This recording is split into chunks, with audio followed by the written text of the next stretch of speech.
Our church ended up going to Thailand because we set up mission trips for our community and we were looking for a leader. So Brandon was super interested in leading the trip. So we asked Brandon to lead, but he'd never really done anything like that before. And so Juan and I went along, honestly, to mentor him in leadership. So there's an organization out there called Sheer Love. They're one of the few organizations that actually go into the bars and have conversations with the men and the women. So seeing what is happening in Pattaya, Thailand, for me was devastatingly eye-opening. I know that sex trafficking happens in the world, but I did not recognize the scale or the desperate choices that lead to living that life. For a long time, there's just been a calling for me to go and fight this. For me, there's just this idea of innocence that's broken, and I hate that. And also it's like modern day slavery. There's families who will send their daughters, because they have no other way to make money, they'll send their daughters into the human trafficking or into trafficking or prostitution. But then there's other men who will say, no, I'm gonna go and I'm gonna do that. I'm not gonna send my family. I'm not gonna send my daughter.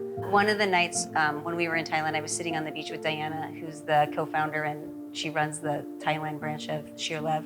And she was sharing with me that she was out of money because her donations had stopped. People who'd been giving to her monthly had stopped giving money.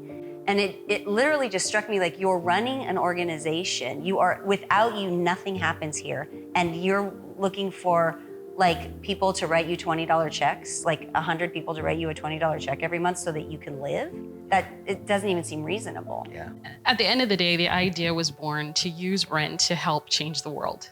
And that's what Eden's about. We're using real estate in order to create a sustainable economic system that can feed into anti-trafficking organizations around the world. I mean, we're excited and looking forward to the day when we will be able to tell our donors, we have actually given out more money than we've ever received. And to me, that's the mind-blowing, transformative thing that we're doing.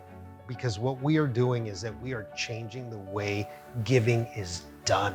Yeah. So exciting. We're not only receiving and then giving, we're receiving, generating, and then giving. Yes. Yeah. Which first thing is like, how do we start a nonprofit? Well, my wife just happened to be at a Starbucks one day and overheard a conversation about two people talking about how to start a nonprofit.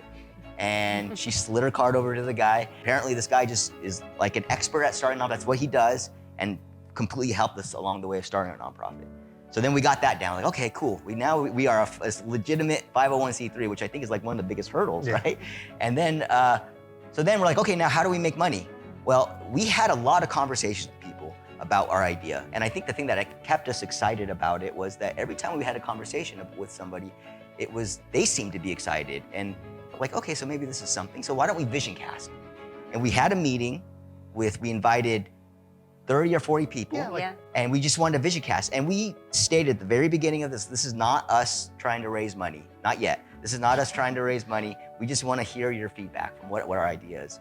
From about 3 or 4 donors, gained about almost $100,000. We're just really excited because even the story there, we have a realtor who we work with for our personal properties. And when we even vision casted the idea to him, he was so excited.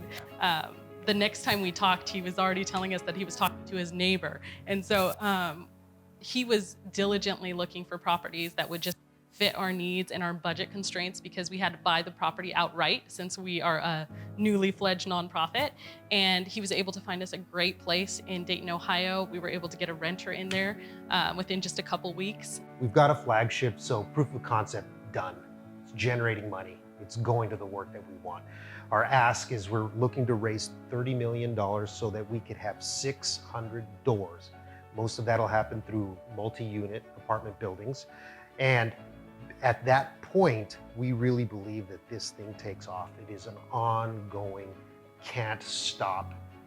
You won't be able to stop it. Now there's this hope that we can actually make a difference in Pattaya. That's right. Right? Yeah. With that, it's big, so but it could happen still. There is hope. There's a solution. Now, it may not be fully worked out, but this, I feel like, is a way to start. We start with Pattaya because we have a relationship with the organization there, and right now, because we're kind of just in the beginning, our money goes a lot further out there. So we can do the most impact with the little that we have right now. But as we grow, we're going everywhere. And we really want to focus in the US because human trafficking looks a lot different in the US than it does in Pattaya. And so that's a whole different world. And we know that, and we're prepared for that, but we're just starting here, and then we're gonna spread. So we're inviting you all into this adventure. Our ask is $30 million, your time, your energy, your conversations with others, because we have figured out how to make rent change the world, and we're asking for you to join us.